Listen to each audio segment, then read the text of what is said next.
Hey guys, welcome to Polki Bowl. I would say cricket in India is greater than any sport in any other country, other than arguably, I'd say, football in Brazil. The challenge with cricket right now is that I think it has become too saturated, too commercialized, and I think that's what everyone said maybe since the 1990s, but from my perspective, at least, with the IPL taking precedence over international tournaments, and it's happening increasingly likely. I would say that's not good for the sport. I'm not a cricket purist, far from it, who genuinely believes that Test cricket is the only form of cricket, because there are people who consider Test cricket to be the only valid form of cricket. And some cricketers themselves are like, what if I'm doing good in tests? Then I consider myself a good cricketer. I don't think it works that way anymore. Of course, we have. I'm not against the commercialization of any sport. We all have to accept that commercialization is what makes these things more popular and sustains itself, and gives a decent standard of living to the sports people. It's not just important that Virat Kohli earns crores of rupees. It's important that even the Ranji Trophy player, he or she rather, they need to be earning a decent amount of money, right? Like we recently had this movie released, Shabash Mithali, I think, based on Mithali Raj, Mitu, Shabash Mitu. I'm so sorry. So I think it tanked, but that's a separate conversation. I think a lot has been done. A lot has happened in the last 10 years, right? Like 10, 11 years since India won the 2011 World Cup. Let me tell you why it was like a seminal moment, because I think there was a shift right after the 2011 World Cup. Some personal and some overall, right? Like, I would say when we were growing up in the 1990s, right? We were just not one of the best teams in the world. Today we are. Back in the day, we were like, yeah, Sachin off, Sachin out, TV off, which everyone knows. There's nothing new I'm adding over here. I get it. But today, cricket has become like, these guys are mascots more than sports people in a lot of ways. Their personal lives are as colorful as their professional lives, if I may put it that way. And there's nothing wrong with that. I think where cricket was in the 90s was that these are the people who are playing for the nation, so that took precedence over everything else. Today, though, it is like, hey, it's me, my brand, and stuff like that. It's like, who is Hardik Pandya?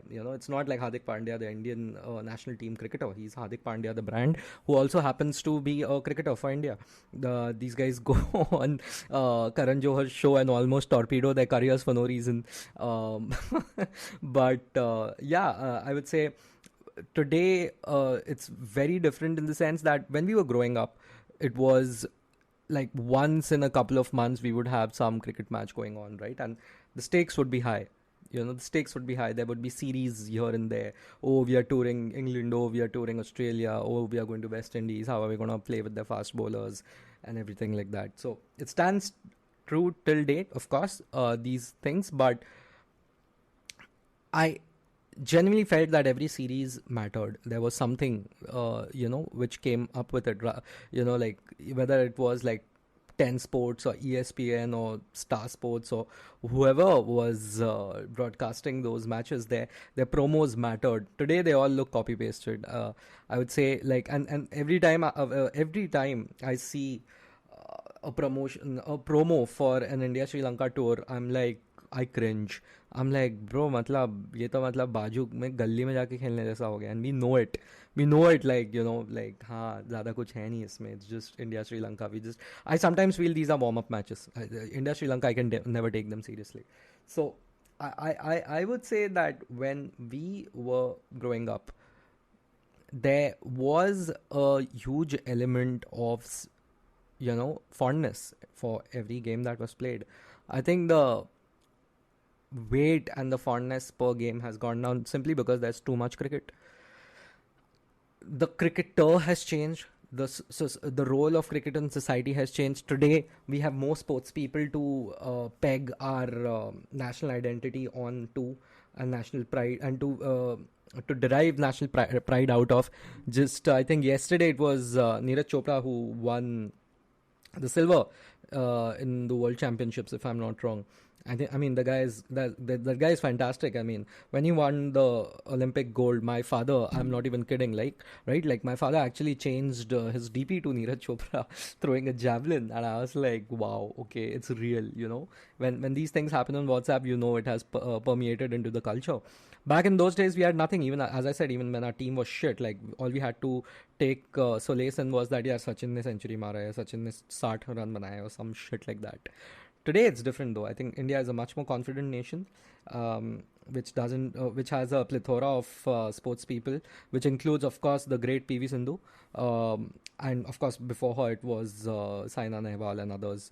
These guys actually showed that, you know what, we can also produce elite sports people. We can go toe to toe with the world's best and come out on top. You know, I think even in the Olympics we have these wrestlers doing, like, India very proud. Shooters once in a while get their golds and the silvers. I would say that was literally non-existent in the 90s, in the 80s and the 90s. So with back in that time when hockey had basically gone, like, nobody cared about hockey, you know, cricket took its place. Hockey was our main sport for like a good 3-4 decades. Then cricket took its place since the 83 World Cup win, started taking it slowly. In the 90s, it was all that. In the 2000s, of course. And 2010 onwards, we realized that this hasn't been good for the nation in terms of our sports. Our sports is lagging, you know, and we aren't really producing sports stars other than cricketers. So, and even if we did, there was no coherent program for it which was succeeding at scale. So now we have many other sports and many other sports people, and that simply means that cricketers have to fight hard to get our attention. And I think that's a good thing. Every country should have multiple sports people who are superstars. And India is right well on its way. But what does it mean for cricket, right? So let me tell you something. I would say that cricket as a fandom has not seen a nosedive, but I would say the seriousness in which we took our cricket has clearly gone down. We saw multiple match fixing scandals in the last 15-20 years, and the corruption in the IPL and all the politicking that goes on in the BCCI has really left a sour taste in everyone's mouth, if you ask me. And people are basically thinking, hey, you know what? I don't think these guys are really playing for the nation. They're playing for themselves first. If something comes out of it for the nation, then great. Not for everyone, but for like a good percentage of cricketers. Because see, while the IPL was absolutely fantastic for the overall cricketing infrastructure in the country, like, even the poorest of poors could actually come up and stake their claim for success, and rightfully so.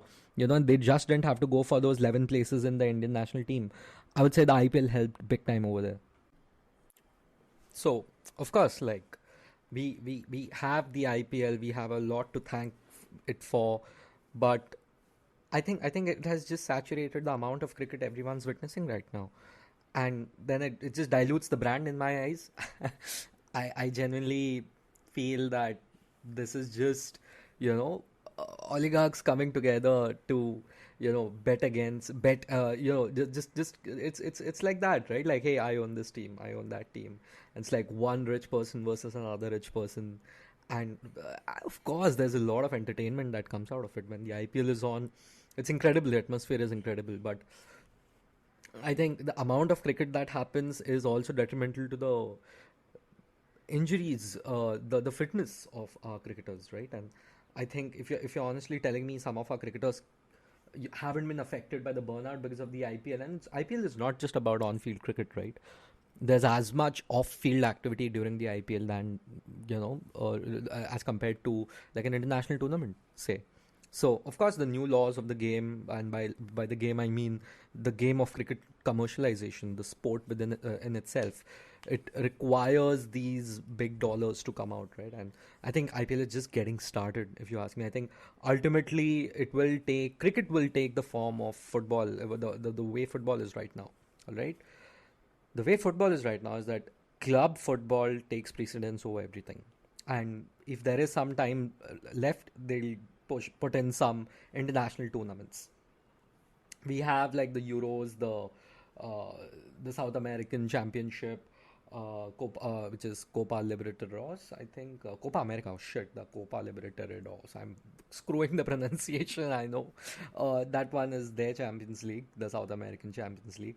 And so basically, these continental championships, right? Like between countries. And of course, the big daddy of them all, the World Cup. It's there. Like they still have that shine to them, right? But they are there like once in a couple of years if you see like the Euros and the World Cup and the Copas and here and there, Asia Cup and stuff like that. They're there once every 2 years, and everyone's accepted. Yeah, that's how football is now. Like it's club first and everything else next. In fact, some English professionals, ex-English professionals, have been um, quite vocal that they would rather miss a penalty for England than for their club. That's how bad it became. I think I don't want to see that day in cricket, but I think we are hurtling in that direction because the game, when it becomes ultra commercialized, that is how it starts looking like. I genuinely feel so. Because it just makes sense, right? Like, what are you getting out of international tournaments? For club tournaments, you have so much merchandise that you can sell. Like I will rarely buy like an England jersey for that matter, but I'll definitely buy a Manchester United jersey because I'm part of that club. I'm not part of the England club. The day India starts playing in the World Cup, football World Cup, I'm talking about, I'll be like, boss, India. We'll lose 10-0 probably in the group stages, but that's fine. It's my country. But for now, we all have to, be like, oh no, Spain is my team, Portugal is my team, Germany is my team, England jeete guys, but this time is gonna come home. Nothing's coming home, guys. But yeah, I feel cricket is going to go in that direction, and the reason being that the power behind commercialization is advertising, and advertising requires bonds that can be formed, and you cannot, as I said, form a bond with a foreign nation that easily as much as you can form with a foreign brand or a foreign club. For example, there will be some kid in the West Indies who will be like, you know what, Mumbai Indians is my team in the Indian Premier League, and that's what they are looking for, and they will be selling merchandise of whoever will be the star player of Mumbai Indians in 2040 to that West Indies kid. Like the same way we buy a Ronaldo jersey from Manchester United currently in India. So I think that's what it is, and I do not think the organizers really care about the fitness and the burnout of the players.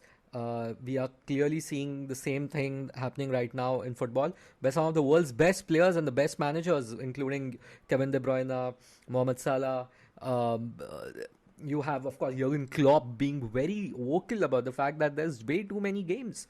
There are way too many games. Sometimes the UEFA, which is trying to organize some nonsense nations league. Sometimes it's FIFA, of course, the notoriously well managed FIFA, which is organizing some friendlies here and there.